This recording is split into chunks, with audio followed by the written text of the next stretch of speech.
Oh, hi. Didn't see you there. Welcome to my book review of The House of Mondavi, a story about one of the most influential families in California's wine history. Their story starts with two Italian immigrants who came to the United States hoping for a better life. Their family transformed Lodi's grape-growing industry as they sold low-end wines and grapes in the region. Raising their four children in the Central Valley, they all grew up within the family's business, and as the two boys got older, they became even more involved.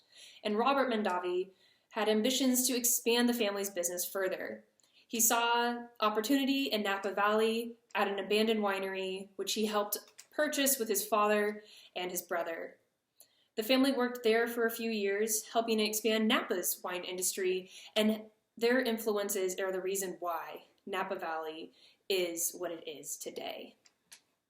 Robert Mondavi, who this story follows the most, ends up having some conflict with his family. There's a lot of family drama that goes on in this book, and at some point he ends up leaving the family's business to go start his own winery with his own brand, which starts its own controversy. The book was based off of interviews, lawsuits, as well as any documentation the author could have gotten on the Mondavis. It covers 3 generations of the family, ending with Robert Mondavi's children. Now, you're probably thinking, how does this story relate to ecology? After all, I'm doing this book review for my ecology class, and so this story should relate to ecology. Well, I'll tell you how it does that. But first, we need to go to Napa Valley just so you can understand how they truly changed the landscape of the region. Let's go there now.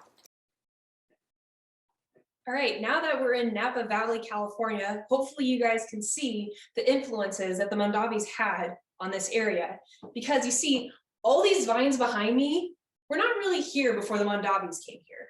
Back in the 1920s, most of the wineries and vineyards were abandoned due to prohibition, which obviously prohibited the consumption of alcohol and the selling of it, with some exceptions to making wine at home.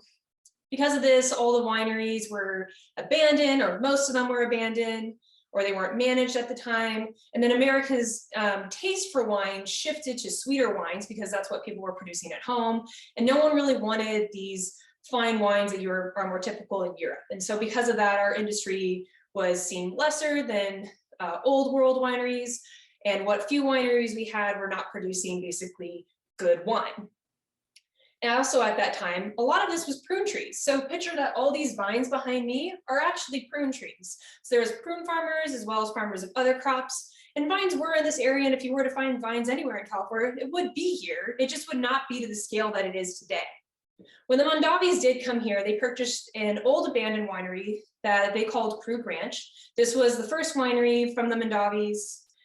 This was an effort between the father, Cesare, Robert Mondavi, and Peter Mondavi. And as their brand grew and became a fine wine and one that was recognized by France, their influences over the Napa Valley also grew. And so they started planting more blocks. Eventually, when Robert Mondavi left the Krug brand for his own adventures, he did purchase more and more wineries and vineyards and stuff. So that's his influence.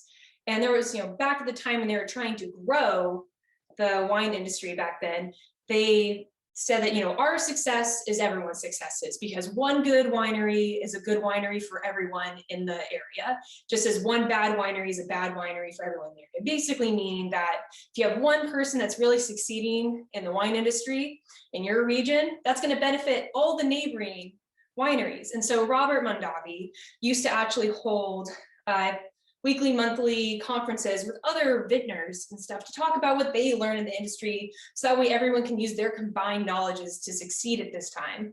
And that also is what helped expand the Napa Valley even more. The book also talks about, in addition to the changes that the Mondavi family basically made to the ecology, the different natural disasters or natural pests that they have to combat as farmers and as wine growers.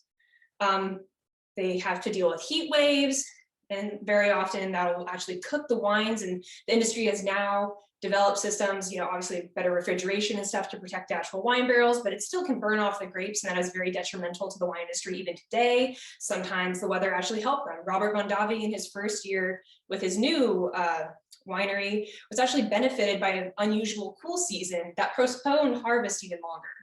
So that goes over some of the ecology that was going on in the book and stuff, and how the Mondavis absolutely changed this landscape that you see here today. Right, so now that we understand the ecology side of things and just how influential the family was on the Napa wine industry and on California's wine industry as a whole, I'd like to tell you what I really thought about this book. First of all, this book's not for everyone. If you have no interest in the wine industry, you'll probably hate this book. It's not a light read. It definitely took me a while, but it wasn't super heavy either. And so if you want to do it on an audiobook, is a great way if you're someone who's busy, just listening to it while you're driving, hiking, or doing anything else that doesn't require a lot of focus. That's a really great way of going through this book. That's how I went through most of it. It's also not really for anyone that wants to hear a lot of legal jargon or business jargon or basically family drama, because it does go into that a lot as well. The whole Mondavi family had a lot of drama their whole life. The brothers really went head to head, and then that only continued on into the next generation. So you might not like it if you have to, if you don't want to have to listen to family drama. But besides those, this was a really interesting book to me, and I would recommend it to anyone outside of the people I just mentioned, like that, because it does give you a pretty good insight into California's wine history, especially the most influential family, how it was changed, things that I think I wish the book went over a little bit more. I think I wish it went over the agricultural practices a little bit more, as well as the wine making strategies. It did go over those a little bit, but I think that it could have done a little bit more to kind of talk about how they were so successful, because it was more than just the marketing. The marketing was a great aspect of it. Robert Mondavi was a very personable guy and connected with people very easily, which made it very easy for people to buy his wine.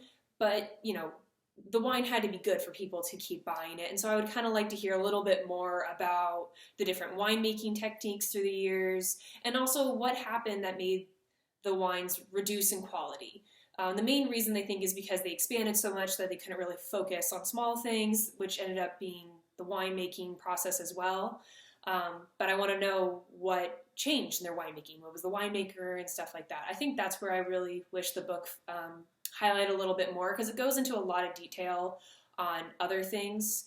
It mentioned almost everything. It tells you a little bit of the background of every character, every person they bring into this story.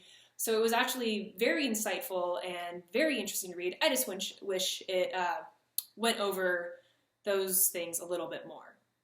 But overall, yeah, I would recommend this book. My next read is probably going to be, I believe it's called Blood and Wine, which has to do with the Gallo family's rise and fall. I imagine it's going to follow similar themes to this one. So hopefully that'll be a good read. But I do highly recommend this book if you are interested in the wine industry and its history, and you're just looking for a good read about California's, one of California's most famous agricultural commodities.